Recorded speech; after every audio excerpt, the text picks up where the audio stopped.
임권택 감독이 찾아서 만나고 뭐 이렇게 하는 것 김소희 선생한테 다 허락 받으신 건가요? 영화는 그렇게 시작을 했어요. 영화 이전에 제가 연극을 한 편 얼른 딱 한 번 한 적이 있어요.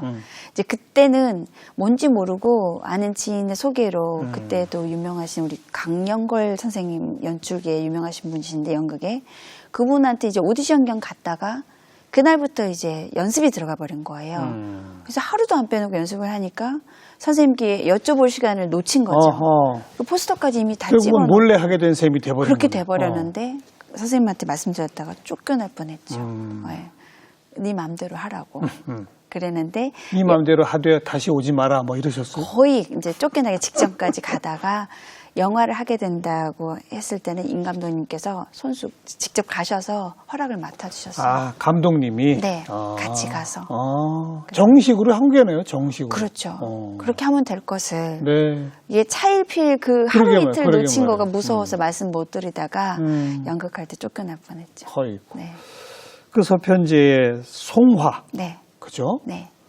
그리고 그 소리를 위해서 일부러 약을, 뭐 본인이 일부러는 아니지만 아버님이. 독한 아버지 때문에 약을 먹고 눈을 멀고 네. 뭐 정말 뭐 이런 상황이 있나 싶을 정도의 역할 아닙니까? 그렇죠. 그죠? 네. 할만했어요? 그럼요. 왜 그러냐면 눈을 멀어서 세상의 모든 이득이 얻어지는 것을 보지 않아야 소리에 집념할 수 있어요. 실제로도. 그렇잖아요. 예를 들어 저보고 처음에 소리 시작하기 전에 연기를 할래? 소리를 할래? 했으면 후딱 연기를 했을지도 몰라요. 근데 소리를 해보고 맛있으니까 연기를 하고 싶다는 생각은 접어주고 소리가 참 좋구나 라고 빠지는데 쉽게 얻을 수 있고 그보다 더 좋은 결과를 얻을 수 있는 게 제 주변에 엄청나게 많은데 그 두 눈을 뜨고 본다면 소리를 놓을 수도 있겠죠. 그러니까 그렇게 이해를 했던 것 같아요. 네. 저희 김병원 선생님 아버지 역할이 저희 스승이신 만정 김소희 선생님이셨어요. 모든 것을 쏟아주시는 그분만 바라보니까 아무리 힘들어도 소리를 할 수 있겠더라고요. 네. 네. 네. 그게 그 상황하고 비슷하지 않을까 이렇게 이해했어요. 그 눈먼 역할이 어렵진 않았어요? 그게 혹여 시각장애인분들한테 누가 되지 않아야 되고 무슨 척 했다라면 큰일 나기 때문에 그게 조금 힘들기는 했어요. 네. 예를 들어 촬영을 하는 시간들이 거의 새벽 시간들이 많거나 또 조명이 강하기 때문에 눈에 깜빡거림이 있다는 건 거짓이잖아요. 자극이 있다는 그렇죠. 거가. 예, 그런 모습들. 그거 깜빡거리지도 않으려고. 근데 그 눈을 생각하면 깜빡거릴 수밖에 없어요. 이제 그 이후에 제가 눈싸움을 이길 자신이 있는데 무언가에 집중을 하면 깜빡거림이 멈추더라고요. 그러니까 생각이 계속 이어지면 그 상황을 계속 생각하면 깜빡거릴 수가 없더라고요. 네. 그걸 알게 됐어요. 하는 동안에. 김명곤 씨하고는 괜찮았어요? 연기? 너무 좋죠. 네, 워낙 편안한 분이셨고 또 동생으로 나온 김규철 씨도 우리 세 사람이 서로가 다 뭐 인지도가 있거나 뭐 가정 형편들이 막 부유하거나 이게 아니라 정말 비슷한 느낌이라서 찍는 촬영 내내 정말 좋았어요. 네. 근데 거기에 등장한 모든 소리가 오정희 씨의 소리였나요? 아니죠. 그럼요. 득음을 한 소리는 명창 안숙선 선생님의 소리였어요. 그걸 제가 감히 제 나이에 표현할 수도 없고 우습죠. 그래서 그건 립싱크로 안숙선 명창의 소리로 한 거예요. 네. 초반부 연습할 때의 목소리는 제가 한 직접 거고. 창을 했고. 그렇죠. 네. 그 영화가 그 시절로 보면 지금으로 치면 아마 한 1,500만? 거의 2,000만 이렇게 말할 수 있을 100만 관객을. 100만 돌파를 처음 해낸 거 아니겠습니까? 네. 예상했어요? 아니죠. 저는 그 예상이란 단어도 몰랐어요. 모든 영화는 개봉만 하면 그렇게 손님이 많은 줄 알았어요. 첫 작품이니까. 네. 근데 저는 매일 가다시피 했어요. 극장에 가서 영화사 사장님이랑 매 회마다 가서 사인을 하는 거예요. 극장에 들어가기 전에는 저를 못 알아보시고 서 있으면 나오셔서 저를 등짝을 이렇게 탁 때리세요. 왜 이렇게 팔자가 사납냐고. 그러면 이제 사인해드리고 그랬던 기억이 나요. 8개월 이상을 단일 극장이니까 단성사에서. 네. 아주 깜짝들 놀랐어요, 모두가. 그러니까요. 저는 그 놀램을 몰랐던 거죠. 예전 과거와 비교한 시간이 없으니까 영화는 개봉만 하면 모든 게 이렇게 오래 걸리는구나. 예. 이렇게. 영화 서편제 이전과 이후 오정에는 완전 다르죠? 그렇죠. 어떻게 달라졌어요? 첫째는 이제 저를 알아보시는 분들이 생긴 시간이기도 하거니와 개인적으로는 그렇게 꿈꾸던 연기자를 할 수 그렇죠. 있는 첫 번째 단추였기 때문에 그리고 세 번째는 또 가장 큰 판소리에 대한 인지도가 달라졌기 때문에 저는 정말 영광스러운 작품이었던 거죠. 네. 네. 막 그건 국악계 전체가 네. 임권택 감독, 오정혜 씨, 김명건 씨한테 고마워할 거예요. 그렇죠? 그렇게 생각해 주시니까요. 네. 그 후로도 임권택 감독하고 영화를 여러 편 하셨죠? 내리했죠. 그죠? 네. 그 후로도 그러니까 세 작품을 더 했어요. 태백산맥, 축제, 그리고 2006년에 천년화까지. 맞아요. 네. 다른 감독하고 작품도 하셨나요? 안 했어요. 그죠? 그 후에 잠깐 카메오로 하늘과 바다라는 장나라 씨 나오는 영화에도 살짝 한번 해보고 그러긴 했는데 이게 역할로 비중 있게 나가본 거는 임 감독님 작품 외에는 없어요. 왜 그러셨어요? 이거 어렸을 때부터의 연기자 꿈이 있었는데 그럼 이제 다른 감독들하고도 막 작업해보고 싶고 이게 상례 아니에요? 기본적인? 예, 실제로도 그렇게 많이 이제 작품도 들어오고 했었긴 했는데 영화 감독님 작품이 바로 준비가 돼서 네, 축제까지는 갔고요.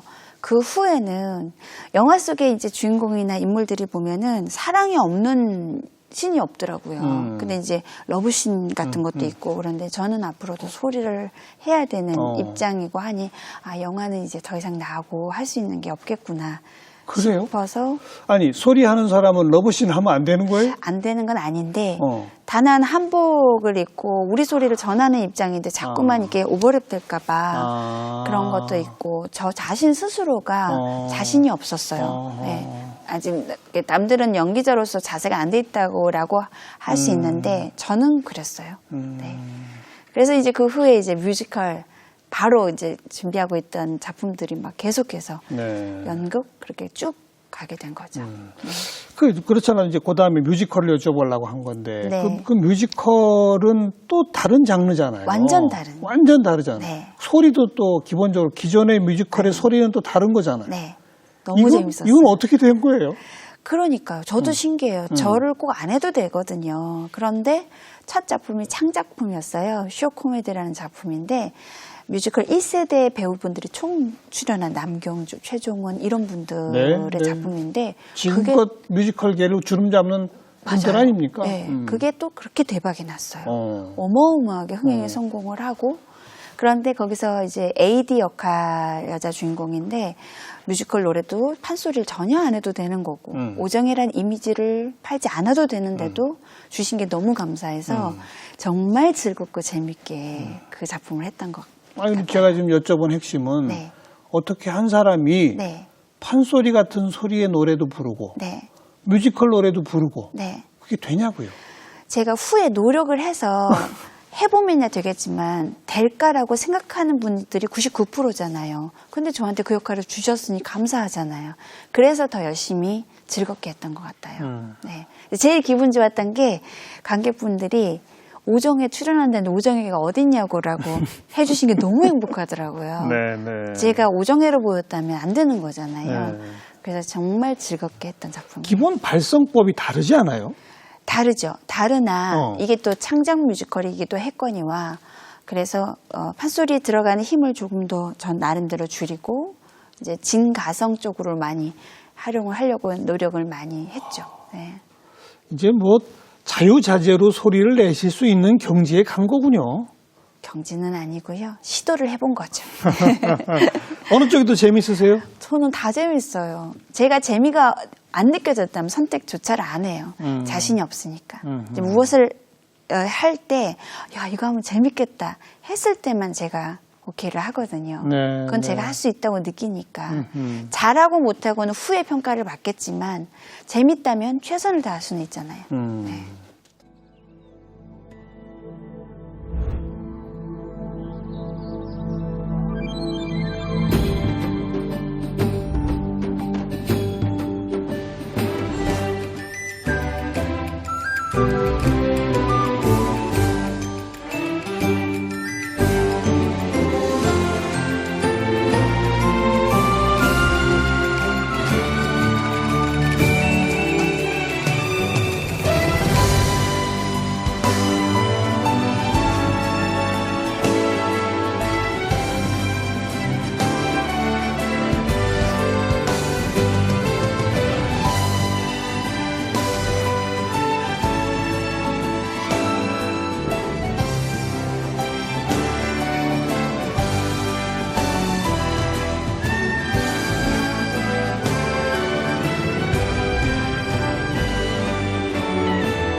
그리고 또 최근에는 토크 콘서트까지. 네. 그죠?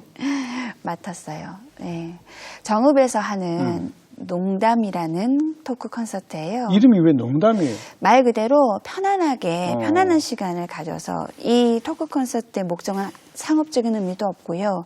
정읍 시민들이 좀 문화적인 질도 좀 더 올려주고 또 문화 소통을 할 수 있는 공간. 그런데 부담 없이 편안하게 격 없이 무대와 관객이 하나가 됐으면 해서 실없이 하는 농담으로 한번 주제를 정한 것 같아요. 네. 네.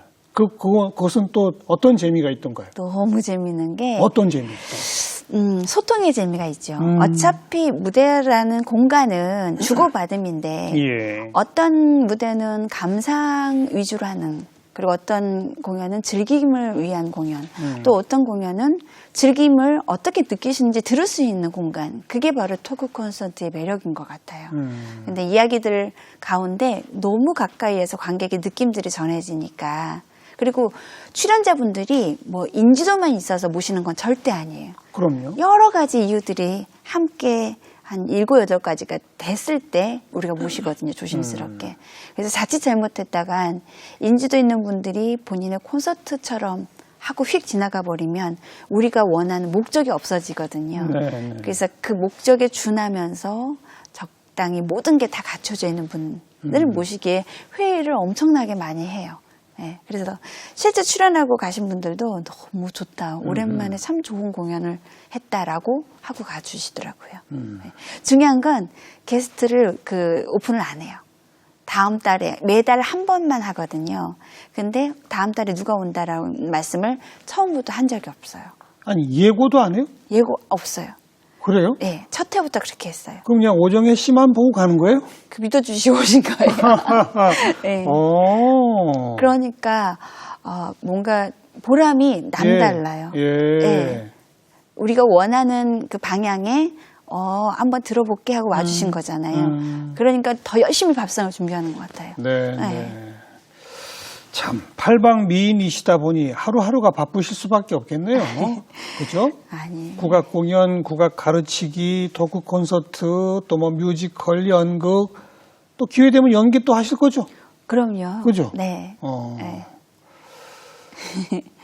그리고 네. 이제 또 뭐 이제는 연배도 정말 스승급으로 다 가셨으니까 네. 우리 국악의 세계화, 우리 국악의 대중화, 네. 또 우리 국악을 젊은이들에게 널리 좀 알리고 보급하는 이 일에도 이제 중요한 책임을 맡으셔야 되잖아요. 그렇죠. 그죠? 네. 예전에는 큰 보폭의 꿈을 가졌었어요. 나중에 어떤 걸 이루리라. 정말 건방진 계획이었구나라는 걸 느껴요. 잔 걸음으로 지금 제가 하루 무엇을 하고 어디 위치에 있는 그것부터 성공하다 보면 대중화는 물 스며들듯이 자연스럽게 되더라고요. 이제 그 꿈들이 모아져서 세계화의 길도 이루어진다고 생각을 해요. 다만 이왕이면 우리 음악의 역수입 같은 그런 길이 있다면 되도록이면 그 방향을 한번 해보고 싶은 게 무슨 말이죠? 우리 음악의 역수입? 그러니까 우리는 늘 주변에 있기 때문에 귀함보다는 언제나 만날 수 있는 것 이렇게 약간은 소홀할 수 있거든요. 그런데 세계 무대에서 어떤 평가 한 번을 받고 나면 그 우리 음악이지만 반대로 역수입이 돼서 들어왔을 때 더 대중의 사랑을 받죠. 훨씬 더 그죠? 가치를 있게 봐주시더라고요. 예, 예. 그러니까 현미경을 보고 더 이렇게 봐주시는 것 같은 느낌. 그래서 되도록이면 세계화라는 게 실력이 다 갖춰질 때까지 기다렸다가 늦겠더라고요. 어떤 상품으로 어떻게 준비를 해서 가느냐에 따라서 세계화의 길은 훨씬 더 가깝게 있더라고요. 네, 네. 외국인들도 이제는 우리 전통만 가지고 쑥 가서는 예전에 좋아해 주겠지라고 막연하게 기댔던 거는 이제는 가져서는 안 된다고 생각을 해요. 잘 갖춰지고 외국인 입장에서 이해가 쉬울 수 있는 네. 프로그램부터 시작해서 전통에 아주 뿌리가 있는 제대로 된 전통까지의 프로그램을 같이 섞어서 그렇게 갔을 때 반응은 폭발적이에요. 네. 그런 거 해외 공연에서 그런 폭발적 반응을 직접 다 느끼셨죠? 경험해서. 그죠? 네. 어떤 순간이 제일 지금 떠오르세요? 우리의 쑥대머리가 북장단에 의존해서 숙대머리를 전하잖아요. 자막으로 어떤 내용이라고 해도 전달받기가 조금 힘들 텐데 네. 피아노를 고수화시켜서 피아노 반주에 숙대머리를 얹어서 불렀더니 훨씬 더 이해도가 높더라고요. 네. 그래서 그런 실험이 아니라 완성도 있는 무대들을 자꾸 보여줌으로써 네. 이게 우리 전통이 그냥 쓱 가는 게 아니라 전통을 어떤 그릇에 담느냐가 중요하겠구나라는 걸 느꼈어요. 네. 피아노 반주 위에 쑥대머리. 네. 왜냐하면 그 반주가 어렵겠는데요, 그게. 근데. 그렇죠. 그러니까 피아노 연주자도 그 대목을 이해하고 그러니까요. 같이 하는 거예요. 네, 쑥대머리를 장단에 급급한 게 아니라 소리꾼의 소리를 관객의 입장에서 느끼면서 그걸 표현하는 거죠. 그러니까요. 그럼 저는 피아노 연주를 듣고 다시 또 그 느낌을 또 받아서 다만 정박에 떨어지는 박자만 살짝 비켜가 준다면 어울릴 수 있더라고요. 예. 퓨전은 적극적으로 추구해야 할 거라고 생각하시는 거죠? 저는 그래요. 그죠? 네. 왜냐하면 조선시대의 노래가 지금도 좋아할 거라고 그냥 그렇게 막연하게 있어서는 안 된다고 생각해요. 네. 그럼 쉬운 거부터 에피타이저처럼 맛있게 접근할 수 있도록 쉽고 편한 거부터 들려드려야 돼요. 맞아요. 근데 이거에 애정이 있고 관심이 있으면 결국엔 전통에 관심을 갖게 되거든요. 네. 요즘 특히 그 젊은 층의 국악 밴드들이 네. 굉장히 많아졌어요. 네. 그리고 퓨전 정도가 아니라 파격적 퓨전 국악 밴드들이 네. 아주 많아졌어요. 네. 그죠? 네. 어떻게 생각하세요? 그 활동에 대해서. 그것도 앞전에 말씀드린 거랑 비슷한데 있어야 되는데 단 전통의 뿌리를 둔 기본은 지키면서. 그렇죠. 왜냐하면 다른 나라 음악이 될까 봐. 우리 것에서 시작을 한다면 그 가지가 어떤 가지가 된들 시작은 우리 거니까 우리 색을 갖고 있는데 그거를 제대로 배우지 않고 한다면 어느 나라 음악인지 색깔이 없을 거라는 생각이 들어요. 이제 두 가지의 모습으로 보게 돼요. 하나는 참 좋다. 이러다 보니까 다양하게 많아지다 보면 듣는 이들도 더 많아지겠죠. 근데 또 한편으로 생각하면 이들이 설 자리가 없었구나. 그래서 자립적으로, 독립적으로 창출해가는 과정이구나. 우리 음악을 제대로 배워도 안 써주니까. 네, 제 말이 그 말이에요. 그러다 보니까 살아남아야 되잖아요. 그러다 보니 그런 그룹들이 더 많이 생기기도 해요. 또 혹자는 상업적으로 이용하기 편해서 아직 덜 익은 친구들을 데리고 팀을 만드는 경우도 있어요. 네. 그런데 이 모든 게 다 시행착오라고 생각을 해요. 네. 이런 과정들을 겪어서 또 우리 2019년도에 음악이 나오는 거니까요. 그러니까 굉장히 다양해지고 풍성해지는 거를 한편에서는 반가워하시면서 한편에서는 굉장히 걱정하시면서 그러고 있는 게 느껴지네요. 그렇죠. 네. 근데 그 두 가지가 같이 병행이 돼 가야만 된다고 생각해요. 조금 아까 우리 대화 나누는 도중에 뭐 연기하다가 뭐 러브씬 얘기하다가 단아한 한복을 입어야 하는 소리꾼으로서 뭐 이런 표현들 쓰셨는데 요즘은 젊은 국악 밴드들을 보면 그게 아니라 뭐 펑키 헤어스타일에 뭐 초미니 스커트에 뭐 별의별 모습이 다 펼쳐지거든요. 맞아요. 어떻게 받아들여야 할지 조금 섬찟하기도 해요. 섬찟했다면 그 표현들은 잘못된 거예요. 그런데 와 좋다라고 느낀 건 제대로 된 거예요. 무슨 말이냐면 그 표현들이 목적이 있어야 돼요. 내가 하는 음악하고 표현하는데 필요하다면 저는 그것도 좋다고 생각하거든요. 그럼 아직은 저도 잘 판단이 안 서요. 섬뜩하면서도 들어보면 또 희한하고 괜찮은 면도 있고 이런 상태들. 잘 모를 땐 들어보시고 보는 거가 불편하지 않으셨다면 좋은 무대를 보신 거예요. 근데 들어보시는 것도 불편하고 보는 것도 민망했다면 조금 부족한 친구들의 모습을 본 거예요. 아니, 그러니까 아직은 지금 정말 실험적인데 판단하기 좀 쉽지 않은. 그냥 음악은 그냥 즐기셨으면 좋겠어요. 그렇죠. 그게 또 사실 정답이죠. 네. 자꾸 어떤 평가를 하시려고 하면 한없이 말이 안 맞는 거거든요. 판소리는 꼭 쪽머리를 해야 되고 부채를 들어야 되고 병풍이 있어야 되고 돗자리가 있어야 된다면 관객은 한 1000m 떨어져 있어야 되거든요. 그러니까 그분들의 거리를 당기기 위해서는 명창의 소리도 중요하고요. 또 명창의 소리까지 가기 전에 젊은이들도 먹고 살아야 되잖아요. 그리고 국악을 배워야 되기 때문에 그런 무대도 필요하다고 생각해요. 필요하죠. 네. 20, 30대들하고 소통을 쭉 하고 계시잖아요. 네. 학교에서. 네. 좋아들 해요, 국악? 너무 좋아해요. 그래요. 제 경험하고 비슷해요. 화면에서 볼 때는 참 희한한 게 멀게 느껴졌는데 제가 이제 소리로 바로 가까운 데서 해주면 직접 또 해보라고 하고. 젊은 친구들이 더 좋아해요. 신기하다고. 그러니까 어허. 제가 느꼈던 그 느낌으로 받아들이더라고요. 네. 계속 이어질 수 있겠네요, 명맥은 그러면. 그래서 제가 학교에 머무는 시간이 되게 소중하더라고요. 네. 네. 네. 앞으로 계획은 저는 그냥 오늘이거든요. 오늘. 네, 저의 주제는 항상 삶의 주제는 오늘이에요. 아침부터 저녁까지 예, 예. 제가 머무는 곳에서 부족함 없이 저도 즐기고 보시는 분들도 행복하셨으면 좋겠어요. 네. 그러다가 보면 훗날 돌아볼 때 내가 해온 게 이런 것들이었구나. 그게 쌓였구나. 그래서 그게 후배들한테 도움이 좀 됐구나. 네, 네. 네. 오늘이 어제처럼. 맞아요. 네. 그죠? 이왕이면 어제보다 조금 나았으면. 네. 바로 그거죠. 네. 그럼 그게 쌓이면 내일이 기대되고. 어느 순간 그게 이제 국악의 대중화, 국악의 세계화에 맞아요. 뚜벅뚜벅 걸음을 걸어가고 계신 거다. 네. 그런 거죠. 네. 근데 그래도 혹시 네.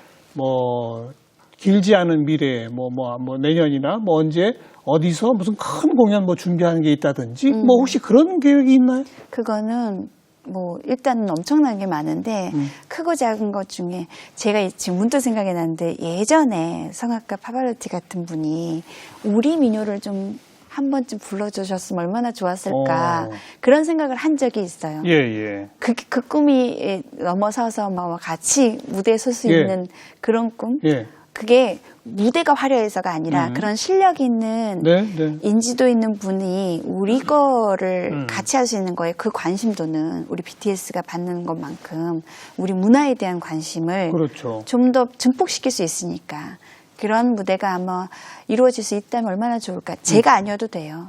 저희 후배도 좋고 선배님도 좋고 예. 그렇게 그러려면 우리 국력도 더 강해져야 되더라고요.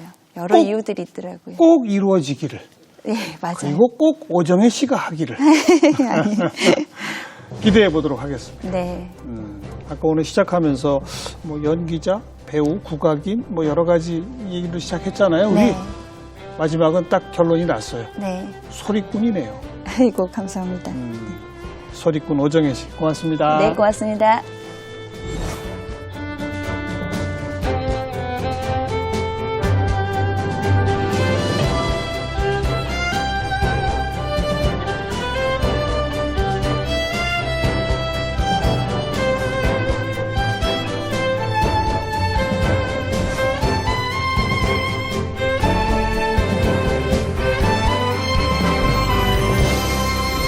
네, 신기함으로 일단 접하고 하다 보니 그렇게 좋고 빠져들게 되더라. 그게 우리의 국악 살아있는 매력 아닐까 싶네요. 다음 시간 또 인사드리죠. 안녕히 계십시오.